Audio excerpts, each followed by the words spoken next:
Out and here suddenly was this guy almost whispering on record, and the song Alleluia was a big thing. I thought it was his song, and it didn't really matter that it wasn't, but he sung it, like he made it his own. And so yeah, that made me write differently, but it took a while for me to have the confidence to sort of write quietly and write more sort of not screamers, because Noel Gallagher was a big influence as well. Right. He was like anthemic. Very like our song "Writing to Reach You" was almost like a sort of homage to Wonderwall, because I sort of nicked his chords for Wonderwall. Well, he nicked them from T-Rex or something, didn't he? No, he didn't. I'll play it. Where's my capo? There it is. Yeah. For example, Noel Gallagher. I remember we played at the Astoria, and after we played that song, he sort of went, "Oh, nice chords." Pointedly. Yeah. His chords for Wonderwall go.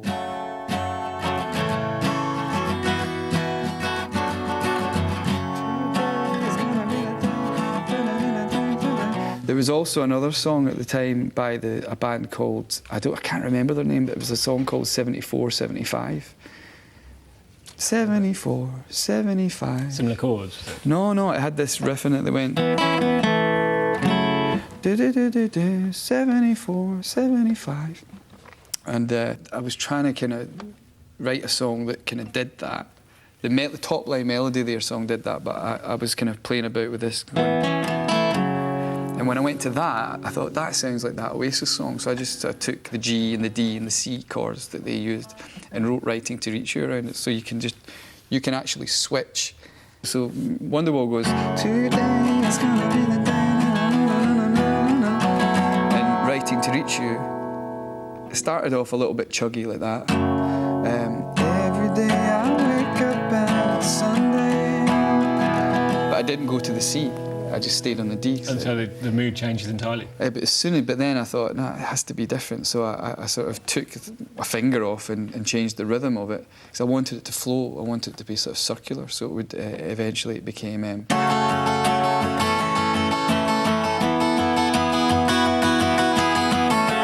different suddenly.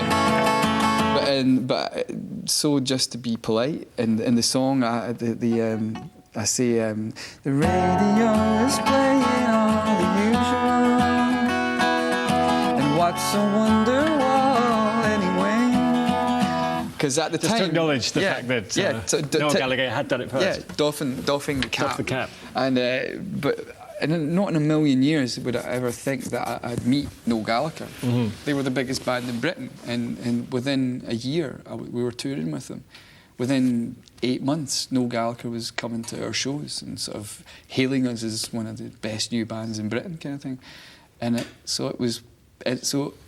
that he hadn't even heard that song. That song, we tried to record that song, Writing to Reach You, for the first album, but it was too difficult because Dougie had just joined and it was just too tricky. The drum beats and everything was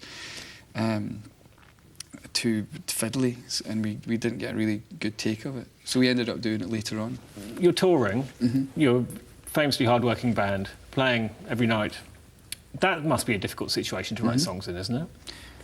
And when do you do it, on the tour bus? Or? I didn't really do it on the road. I wrote quite a few songs from the Invisible Band on tour bus.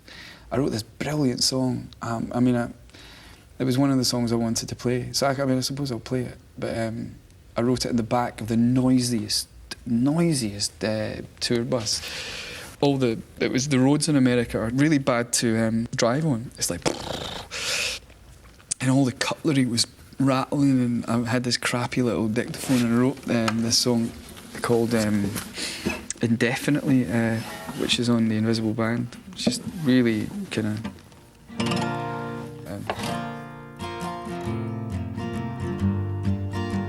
it's the most delicate little song. And imagine... the noise in the background. Yeah. Every day, in every way, I'm falling.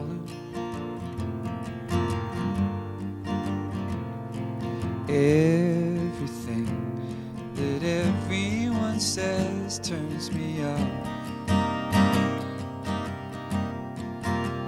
Shine a light on me so that everyone can see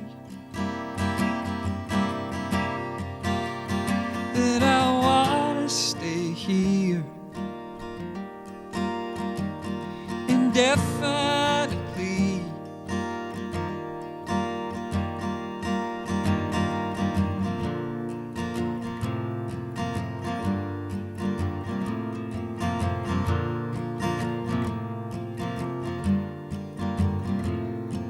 Time exists, but just on your wrist, so don't panic. Moments last, and lifetimes are lost in a day.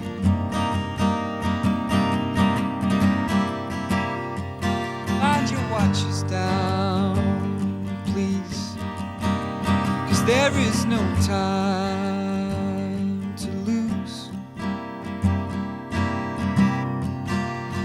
And I wanna stay here